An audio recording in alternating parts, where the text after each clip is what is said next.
You're listening to the official podcast of Bloodstock Open Air Festival.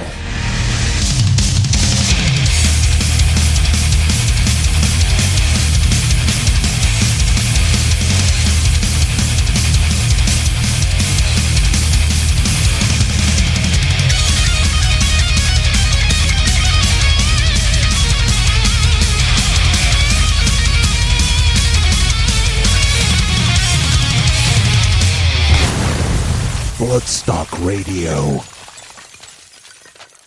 Hello, good evening and welcome to Bloodstock Radio, the official podcast of the Bloodstock Open Air Festival. My name is Squatter. This is podcast number 77 and it is absolutely jam-packed. So we're going to head straight into the show with a Metal to the Masses sandwich. We're going to have our Hitchin winners, then this week's update, and then our South Wales winners after that. And then we'll be hearing this week's big interview with a Bloodstock 2019 band. This is Bloodstock Radio.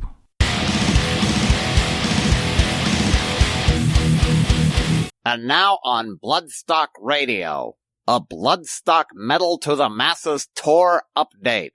Okay, next up on Bloodstock Radio, we are talking to one of our Metal to the Masses winners from this year. Down in Hitchin, the guys from Fearbound won. How you doing, guys? Yeah, not bad, thanks. Yourself?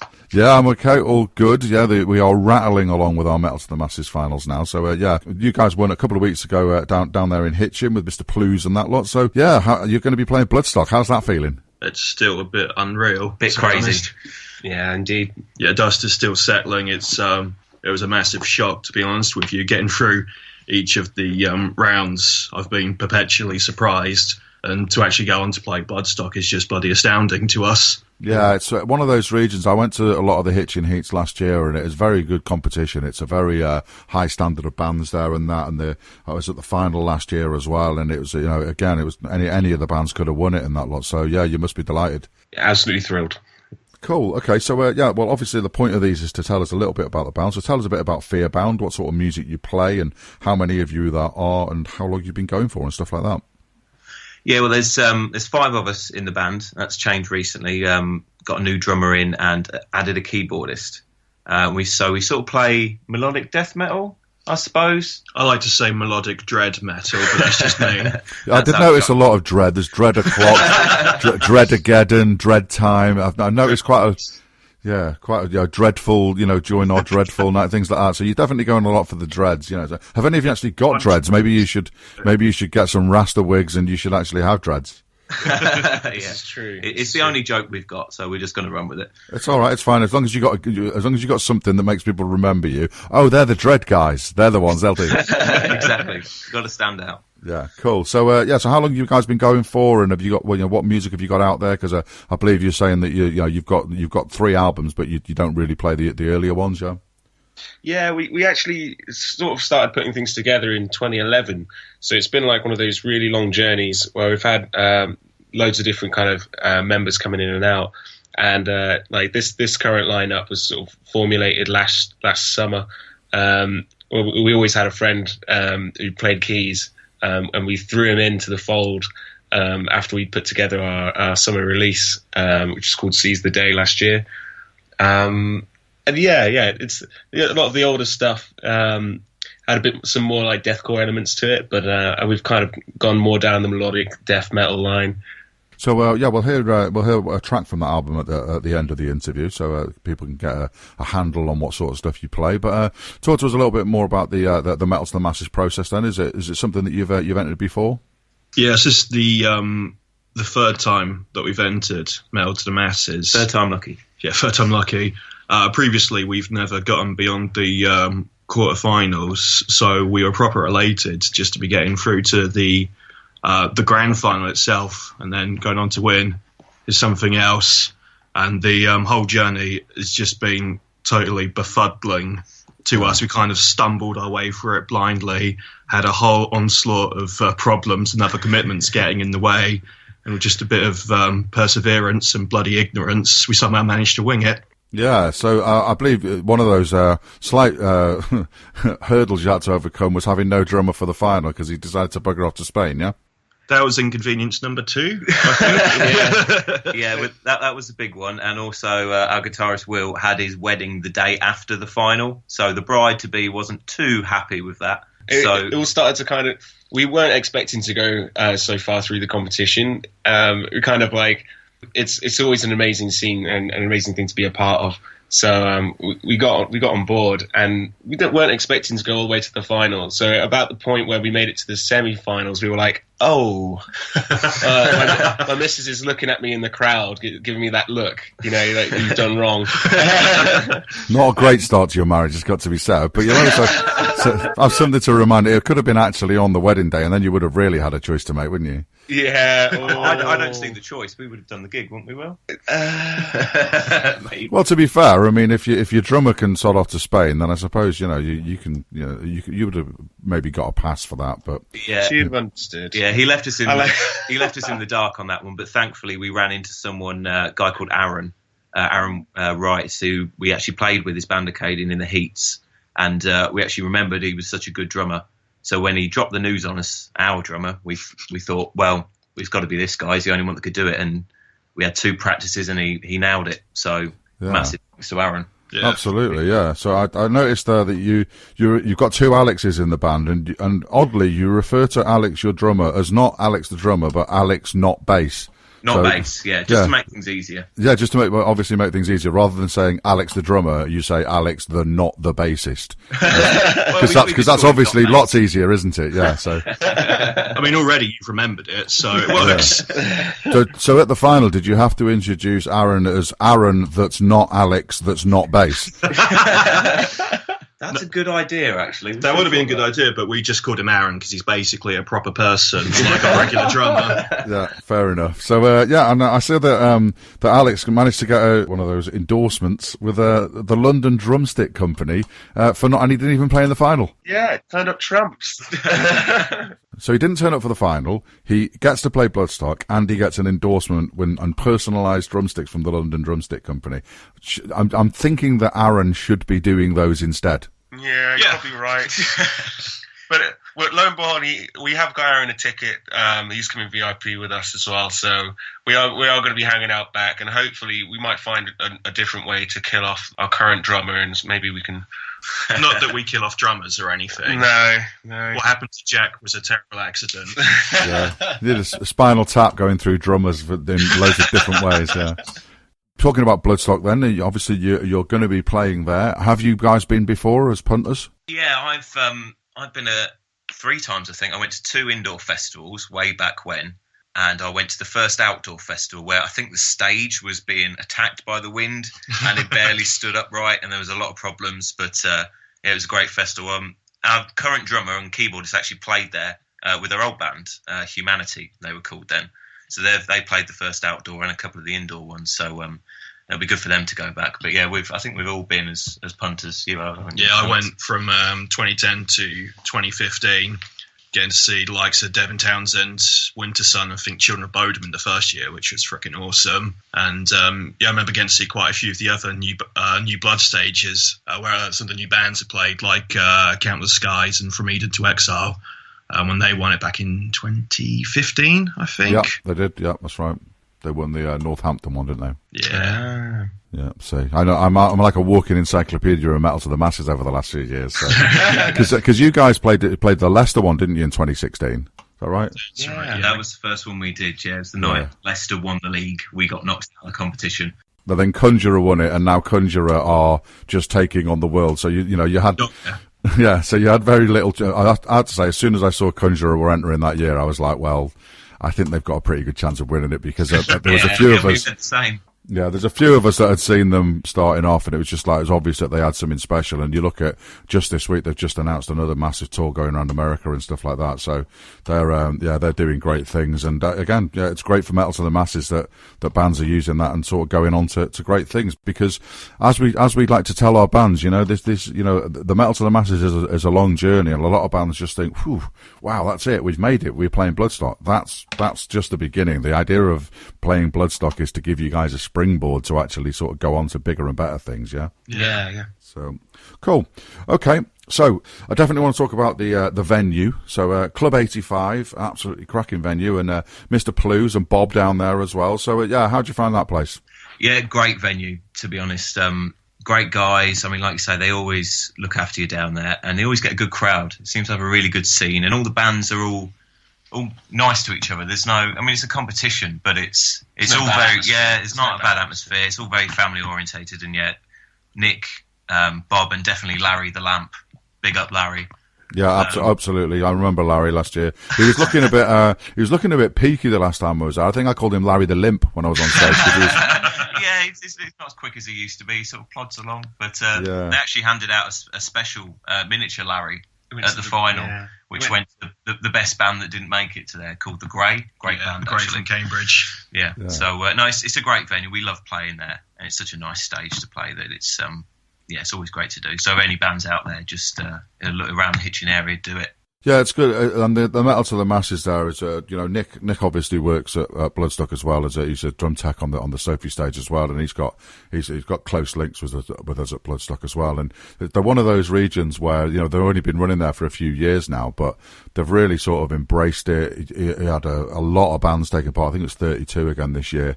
Yeah. 8 heats of 4. So he had a lot of bands getting involved in it. So the scene around there seems to be pretty good, but also the likes of the endorsements, like I mentioned earlier on, you've got Grizzly Inc. as well, and the Drumstick Company and all that sort of thing, because not all the regions do that, So I was at Wolverhampton a couple of weeks ago, and literally the list of stuff that the winning band won as well was crazy. They got endorsements from XYZ, they got PR representation at the festival, all these sorts of things, and I think it's great that some of the regions are really sort of going with that, and obviously we want to encourage that because it gets the name of Metal to the Masses out there more. Indeed, yeah, it's a nice little bonus, isn't it? At the end, it's all the little extras that make it even more worthwhile. Yeah, Hitchin's definitely doing something right, and you can see that with the amount of pool they're getting. Where we're from in Cambridge, we haven't got our own Metal to the Masses. We've got a choice of places we can go. We can go to Norwich, Northampton, Hitchin, potentially London or Essex. But Hitchin is just run so very well. It's such an awesome venue. And as you say, these endorsements, which really make it worth going to, means it's getting a massive pull. And I think there's about 6 to 10 Cambridge bands there this year. Yeah, no, that's good. I say it's always a bit difficult, really, because we obviously try to vary it around a bit, and you don't want venues that are on top of each other, because then you are going to be depleting the pool, and you're going to be, some bands going from one to the other. And sometimes you get some bands trying to enter 2 naughty bands, try to be cheeky. And so, we've had a few instances where people are saying, put their poster up, and they're like, whoa, what are they doing on your poster? They're playing mine. So, okay, guys. Well, that's really, really great to hear from you guys, and looking forward to seeing you guys at Bloodstock. Is there any bands that are playing Bloodstock this year that you're going to really want to see and don't want to be on at the same time as them? Oh, we got some friends from Coventry way, a band called Genova who also won it this year. I'm really hoping to see their set because they had a bit of a reshuffle as well. Like their old vocalist is now their drummer. That's right. Yeah, we spoke to them earlier on. I know the guys from Genova quite well. I used to hang around Coventry quite a lot, so I know the Coventry guys quite well. But yeah, we spoke. They were the first final, so I always think it's bad for them because they like their finals at the end of April, and then they've got to wait all that time to go and play the festival. Whereas our last final I think is July the 13th in Somerset, and they've only got to wait like 3 weeks, and then they're there. Genova, I definitely want to see Children of Bodom. Yeah, Bodom, I think for all of us, definitely. Yeah. Well, you definitely won't be classing with Genova because you're on the same stage. So but we can't guarantee anything from that. But I'm sure Children of Bodom will want to come and check you guys out as well. So let's hope there's no clash. Yeah. Yeah. Cool. Okay, guys. Well, thanks for talking to us and congratulations again. So we'll hear the track Desolate now. So one of you can introduce that for us. So I think Desolate really gives people a good understanding of what we're like as a band. It's laden with really heavy riffs and vocals, but what really shows that it's ours is how fucking stupid that introduction is. It's just ridiculous. Okay, let's hear that then. This is Desolate.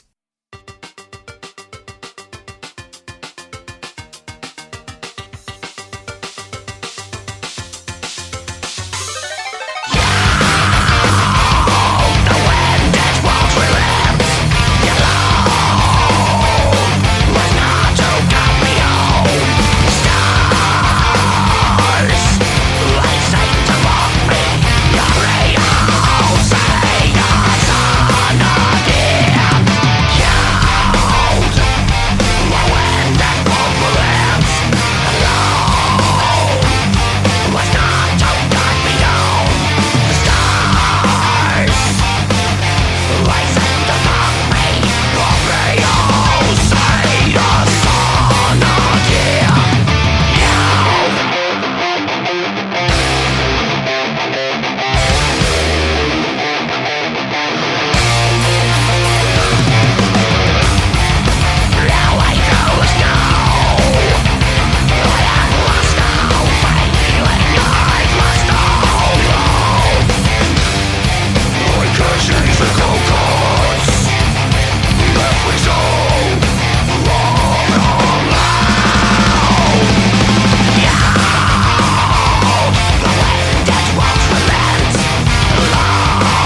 to the Masses update. Bloodstock Metal to the Masses Somerset. Steve here, where bands that fell by the wayside were given one last chance to make it through to the grand final at Second Chance Sunday. And, in a closely fought evening, it was No Thursday War who didn't just take that chance, but grabbed it, stamped on it, and demanded they make it through. So, No Thursday War joined Death by Kai, Perdition, and Dripfed Empire at the grand final. With last year's winners, the brilliant Kinesis headlining, it's going to be a great night. So get yourself to Bridgewater Town Hall on the 13th of July at 7 o'clock, and we'll see you there. This is Chris from the CPR show Hailsham FM. This Sunday sees the culmination of Brighton's Metal to the Masses competition for 2019 as heat winners Tales of Autumn, Kinzoku, Gaia, Stormcast, Grim Ravine and Villainous face off for a spot on the New Blood stage. Special guests and former Bloodstock alumni King Goat, Hell Puppets and Enslavement are also appearing. The venue, as for the heat, is the Green Door store in Trafalgar Street. Doors open at 1:30. So to catch some of the very best up and coming bands on the South Coast, make sure you're there.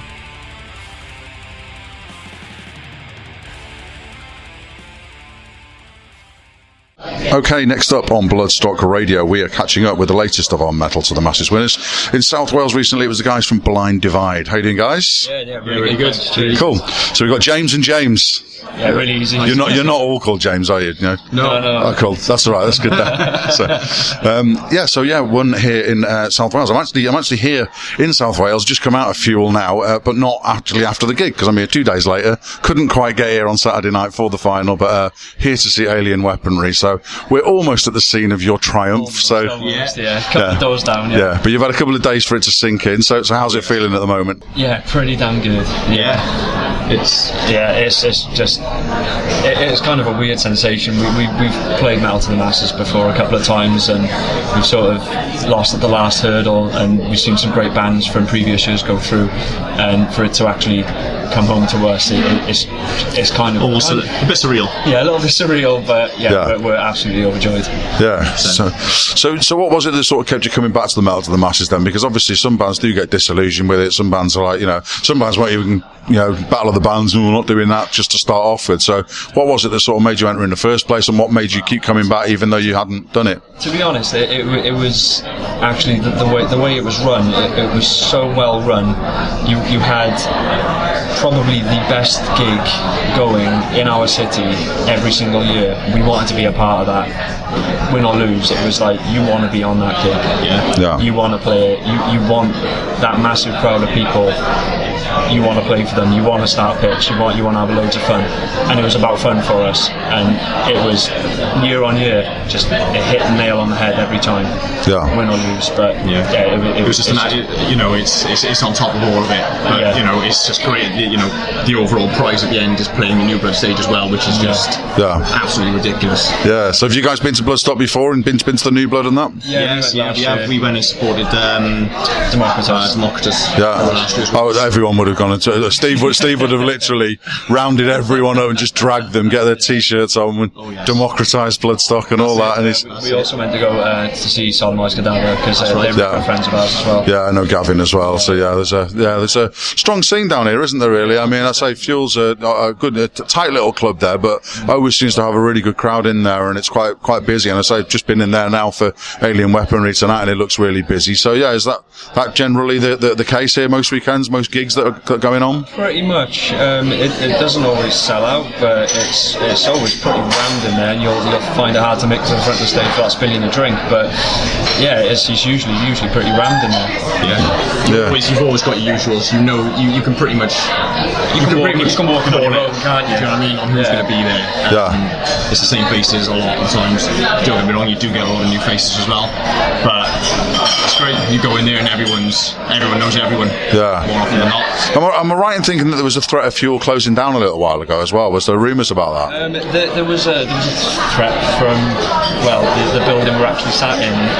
It was to do with building a Wetherspoons hotel. And they were concerned about the noise complaints, but there was a huge march for Save Womby Street. It wasn't just Fuel that was under threat, it was all the venues along it. And there was a huge march, and we were successful in sort of putting it off. Yeah, we beat it back basically, and it's sort of like a protected music street. Where Cardiff's now a music city. Yeah, it very much reminds me of Matthew Street in Liverpool. You know, with the little Beatles quarter they've got in Liverpool. It's very similar to that actually. I say I've not been. I've been to Cardiff out on a stag do before, but I've not been to a gig here before. So it looks like a good little music quarter sort of thing. Yeah. You literally find all your live music on this one street. Yeah, that's it. Womby Street is the one that's all your live music in one nifty little location. Yeah, cool. Okay, cool. Well, let's get back to you guys about the band then. Tell us a little bit about Blind Divide and how long you've been going for. How many of you are there? Okay. What sort of music do you play? Stuff like that. So, Blind Divide started 2010, something like that. That's when we got our sort of final lineup. That's when we sort of cut it off, and this is Blind Divide now. We play a sort of mixture of metal, but we're sort of really just like destined on sort of a groove, sort of death, sort of thrash thing. Yeah. To be honest with you, we always ask the same question to every single person. We said, what are we? Can you sort of pinpoint it? Yeah, and people it always comes back to groove. What sort of bands do people mention? Gojira, Lamb of God, probably up there, like most mentioned for us. Yeah. Okay, cool. That gives us a good idea, because obviously we'll hear a bit of it at the end of it. So well, I'm really glad that you're going to be going. So it's going to be exciting for you all. So have all of the band been to Bloodstock before? Is it going to be the first time for any of you? It's going to be the first time for the other three members of the band. Yeah. Cool. All right. Well, you'll have to show them round. And I say it is a little bit different. And obviously, as I say to all the Metal to the Masses contestants, make sure you get your name out there. You look a lot, as I say, what Democritus did last year with the T-shirts and all that. You've got to come up with some sort of gimmick to make sure people know your band name, know what time you're playing, things like that. So thinking caps on, don't worry about it. Yeah. Cool. You got a few ideas. Yeah, and make sure you make the most of that press tent as well, because you get the day in the press tent as well, and get your name out there as well. So cool. Well, look forward to seeing you there in August, guys. Okay, so we're going to hear one of your songs now. So if you want to introduce Pathfinder for us, and we'll have a listen to that. Cool. This is Blind Divide, Pathfinder.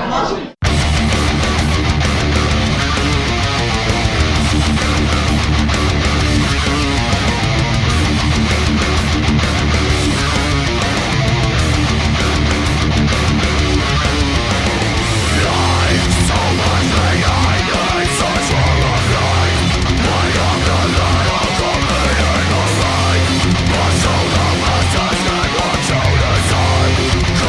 of no sin, of no sense to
Hey, what's up? This is Frank Bella from Anthrax, and you are listening to BloodstockRadio.com. Turn it up!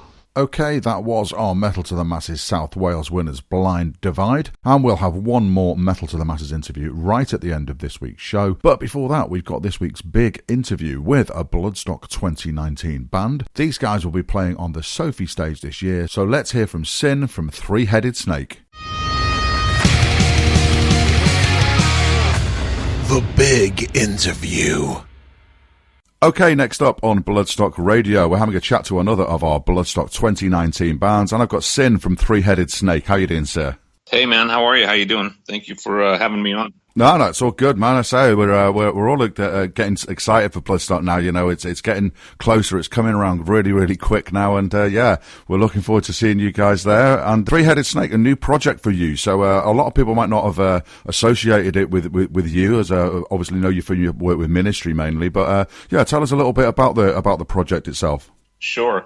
For those that don't know, I've been with Ministry since 2006. And that's been my main gig and still is. But a few years ago, I started writing, just in some spare time, I started writing some old school sort of metal stuff, closer to like power metal kind of stuff that I grew up listening to when I was when I was a teenager.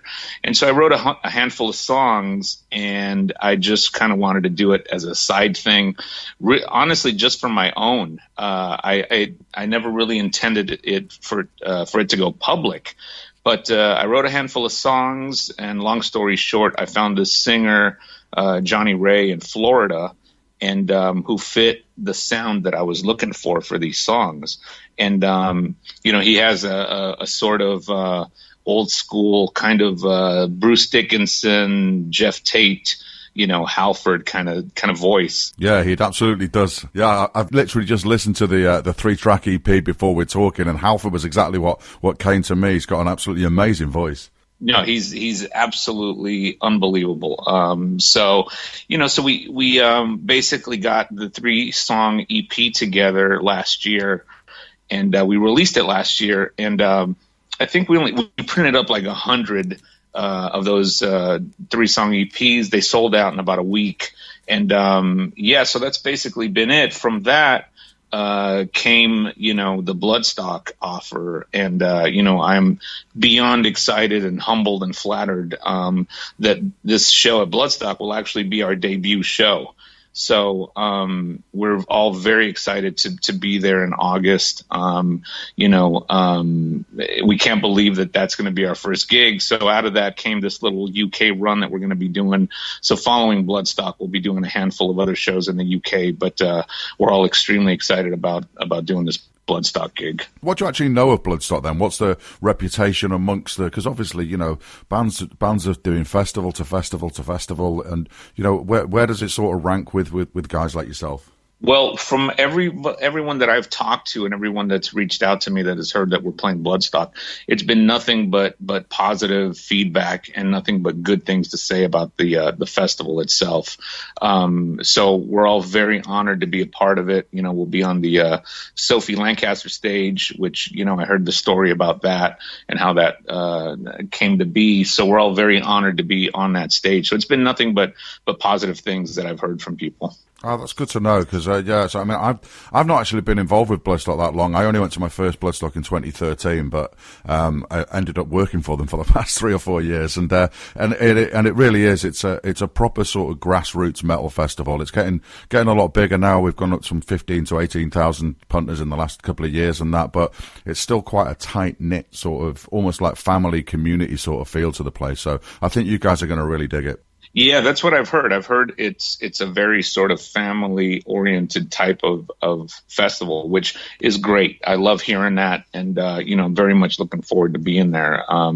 We're excited to see all the other bands that are going to be there. We have a lot of friends that are playing the festival as well. I was talking to Todd the other day from Queensryche, and I guess we're going to be running into him there as well. So yeah, it's going to be a blast, man. Yeah, that's one of the great things that you see as well, because as I say, I'm not a professional broadcaster or anything. I'm just a fan that just got lumped into doing this. So when you see bands backstage and you see them sort of crossing paths and everyone's like, hey, haven't seen you for ages, and you see you guys sort of catching up with each other at these festivals as well. Yeah, that happens all the time, man. Every time, this will be our 4th year with Ministry that we're over here in Europe, 4 years in a row. 4 summers in a row. And a lot of times that's where we run into our friends is backstage at these festivals that we, hadn't seen since the year before. So it's almost like a reunion every year out here in Europe at all the festivals, because that's where everyone is at. Everyone's playing and kind of everyone's at the same place at the same time. Yeah, we were chatting before we started the interview there about your schedule over the last couple of days, and that's one of the things that I've noticed a lot about talking to bands. Everyone thinks of this big rock and roll lifestyle, and it's great, and that you're all flying around on private jets with champagne and all this sort of thing. And you guys just your schedule over the last few days has just been ridiculous. It must be so tiring. Obviously, when you're on stage, that's the buzz of it, but the bits in between, man, it just sounds absolutely exhausting. Yeah, the travel, if people could see us when we're actually traveling, I think they would get a different perspective on what it's like to tour. We just got, I'm in Austria right now, and we left LA 2 days ago.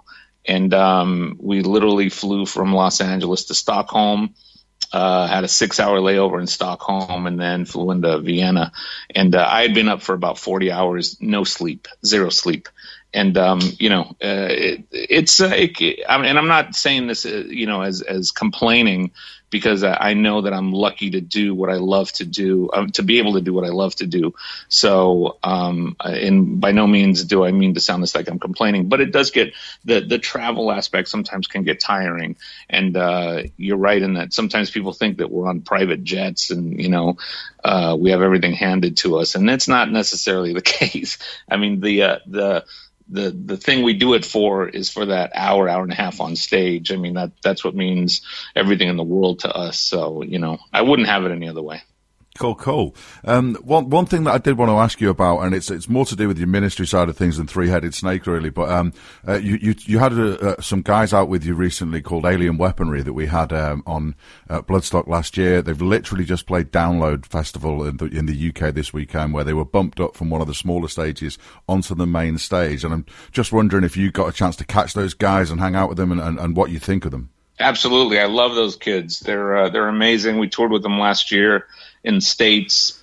Great group of guys. We became friends with them and their dad, who does their front of house.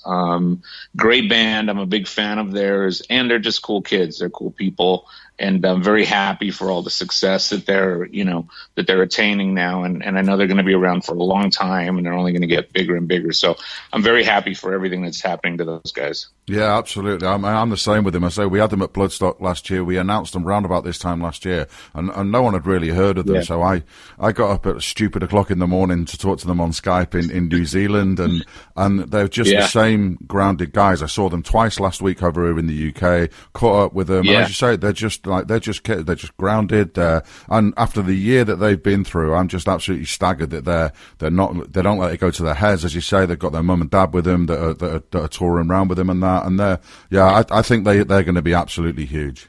I think so too. I think they have a lot of great things coming up for them, and very important to stay grounded in this business, man. That says a lot about a person, and I think it just kind of adds to your longevity in the business as well. If you just remain cool, remain grounded with people, I think that reputation gets around.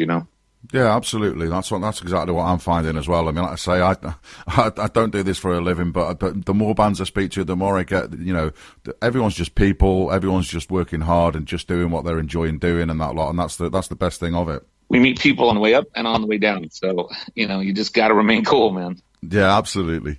So let's just return back to Three-Headed Snake then. So you said that it's a I don't really like using the word side project because that almost makes it feel as if people aren't putting their best efforts into things. But it's a new project for you. Yeah. You thought it was just going to be a solo sort of thing. Where are you thinking now? What are you thinking the future of it's going to be? And so we plan on continuing with Three-Headed Snake into next year. We'll be heading into the studio by the end of this year. And we plan on releasing a full-length album in 2020. and we'll be returning to the UK and Europe in 2020 with like a full-scale tour. So that's the plan as of right now.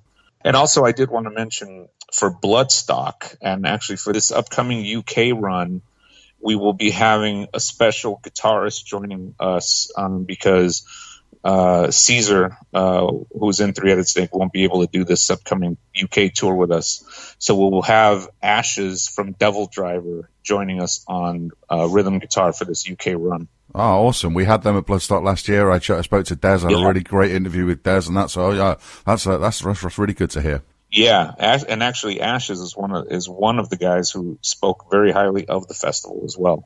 So we're very excited to be, having him join us in Three-Headed Snake for this UK run. Cool, excellent. Well, it all looks really well set up. I like the logo and the imagery that you've got with that as well. And I'd say the 3 tracks are really strong. In fact, I normally finish off with some music at the end of it, and I can't really choose which of those tracks I actually want to play. So if you can choose one if you want, and we'll go with that to finish it off. Let's go with Wisdom Screams. Okay, cool. Yeah, excellent track. You've got the video out for that as well. So, we'll have a listen to that, and we'll hope to catch up with you. I also do Bloodstock TV interviews at the festival as well, so we'll hopefully get some time with you to have a bit of a chat there as well. And we look forward to seeing you. Yeah, I would absolutely love to see you there at Bloodstock, and thank you for having me on. Really appreciate it, and can't wait to see everybody out there. Cool, excellent. Okay, well, thanks for joining us. Thanks very much, man, and like I said, I look forward to meeting you out there. Okay, that was Sin from Three-Headed Snake, and this is Wisdom Screams.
This is Kev Bauer from Hell, and you're listening to Bloodstock Radio.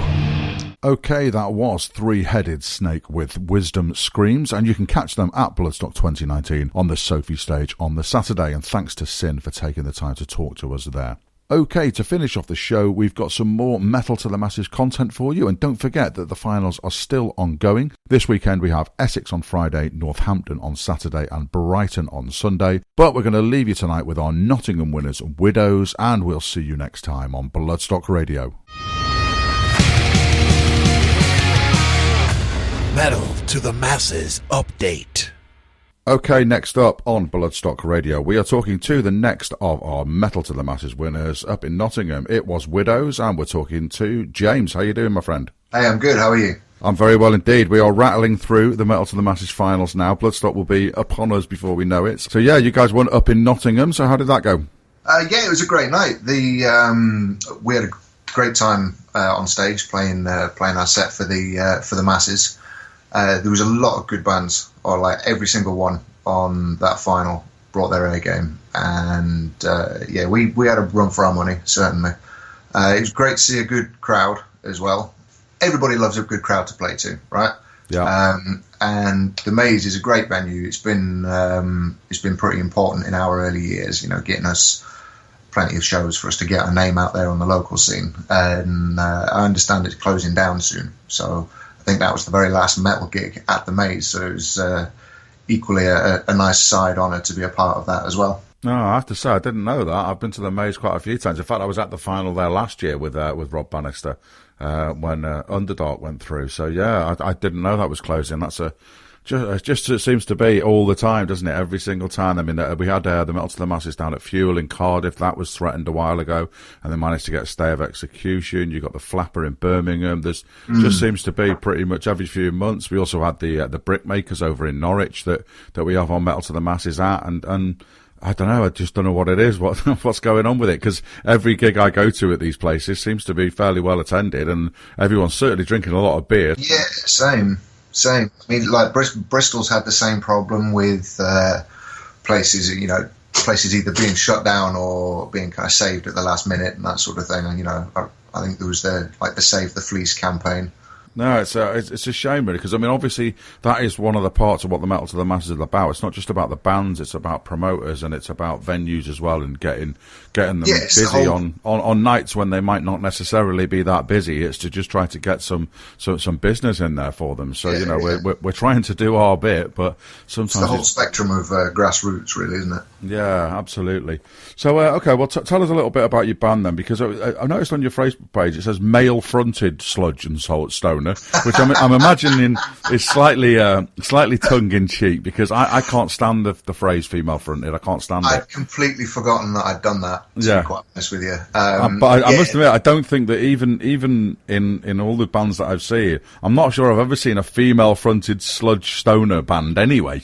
I've seen lots of other female-fronted bands, but not in that genre, I don't think. So, yeah.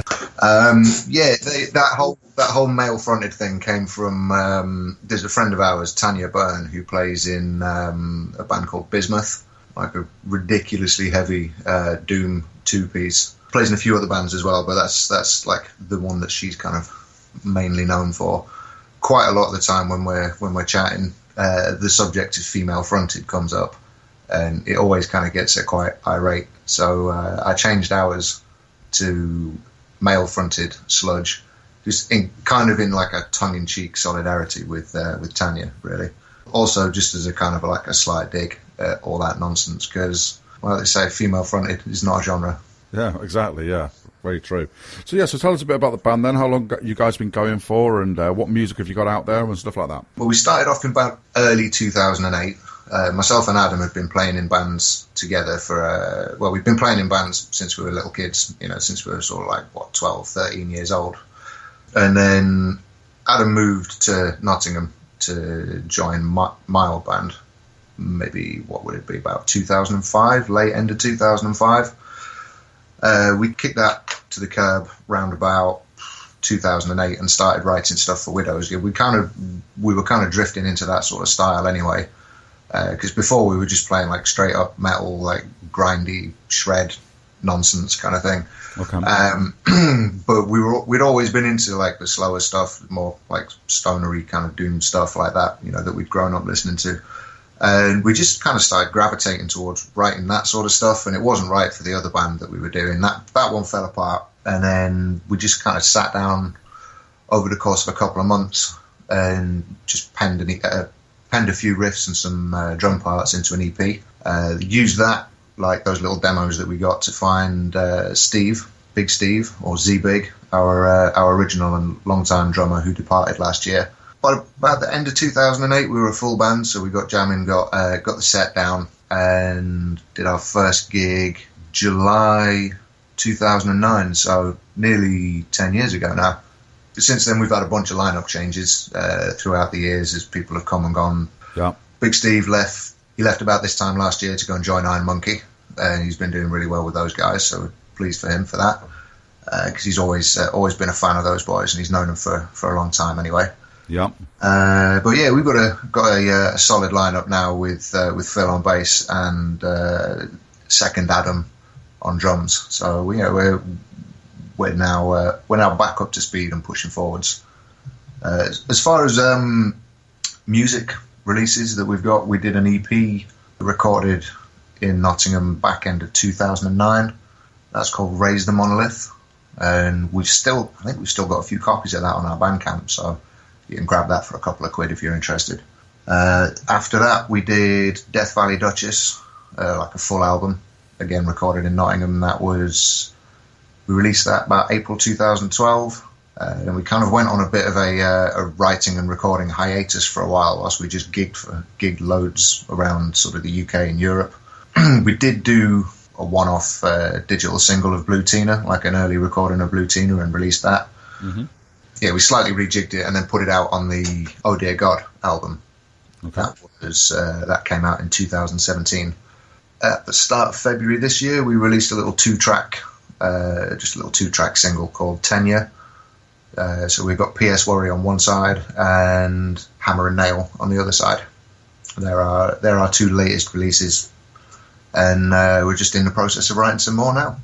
Cool. Well, we'll hear one of those at the end of this. So you've got a fair bit of music out there, and you've been going for quite a while with this. So that's right. So why go down the Metal to the Masses route? Is it something you've taken part in before, or is it just thinking? And was Bloodstock the actual golden carrot, or was it just getting more gigs? What was the reasoning behind it?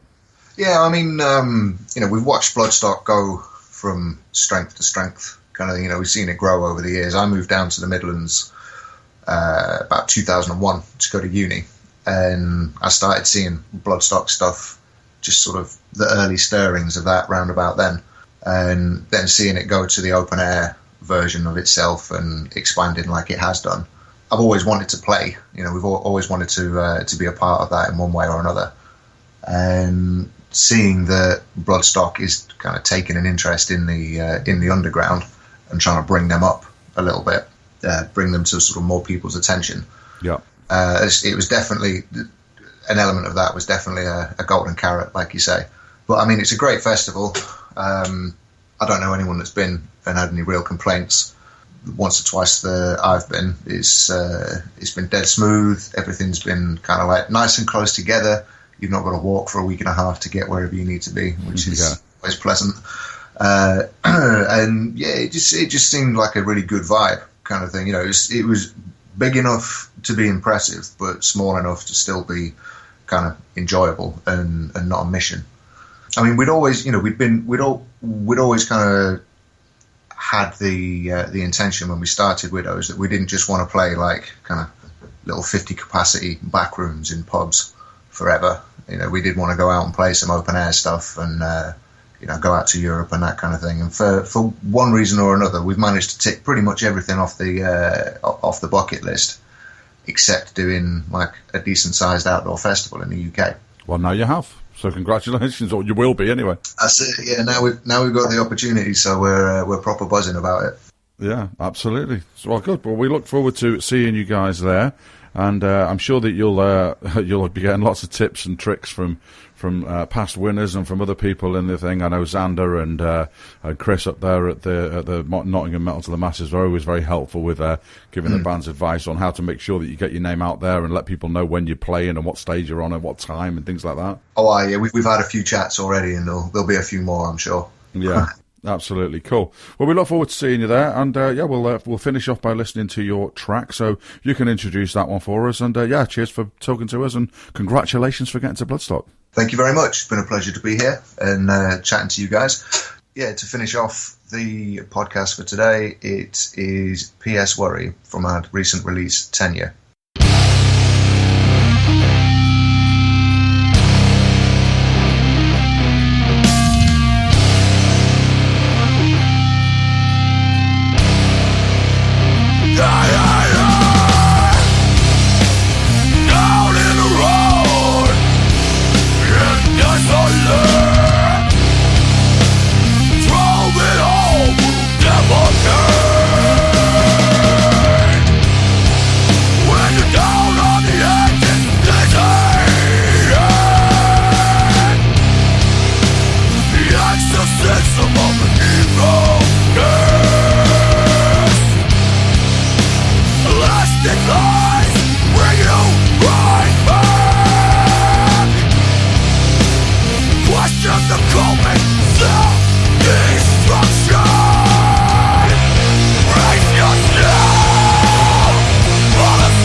By the fans, for the fans. Bloodstock Radio.